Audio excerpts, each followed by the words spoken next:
يسألونك عن الأهلة قل هي مواقيت للناس والحج وليس البر بأن تأتوا البيوت من ظهورها ولكن البر من اتقى وأتوا البيوت من أبوابها واتقوا الله لعلكم تفلحون وقاتلوا في سبيل الله الذين يقاتلونكم ولا تعتدوا إن الله لا يحب المعتدين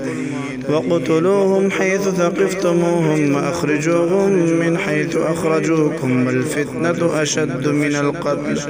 ولا تقاتلوهم عند المسجد الحرام حتى يقاتلوكم فيه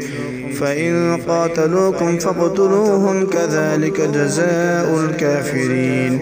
فإن انتهوا فإن الله غفور رحيم وقاتلوهم حتى لا تكون فتنة ويكون الدين لله فإن انتهوا فلا عدوان إلا على الظالمين الشهر الحرام بالشهر الحرام والحرمات قصاص فمن اعتدى عليكم فاعتدوا عليه بمثل ما اعتدى عليكم واتقوا الله واعلموا أن الله مع المتقين وأنفقوا في سبيل الله ولا تلقوا بأيديكم إلى التهلكة وأحسنوا إن الله يحب المحسنين وأتموا الحج والعمرة لله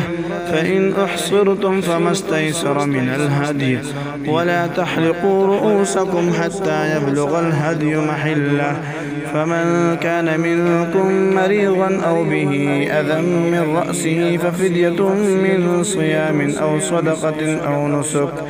فإذا أمنتم فمن تمتع بالعمرة إلى الحج فما استيسر من الهدي فمن لم يجد فصيام 3 أيام في الحج و7 إذا رجعتم تلك 10 كاملة ذلك لمن لم يكن أهله حاضر المسجد الحرام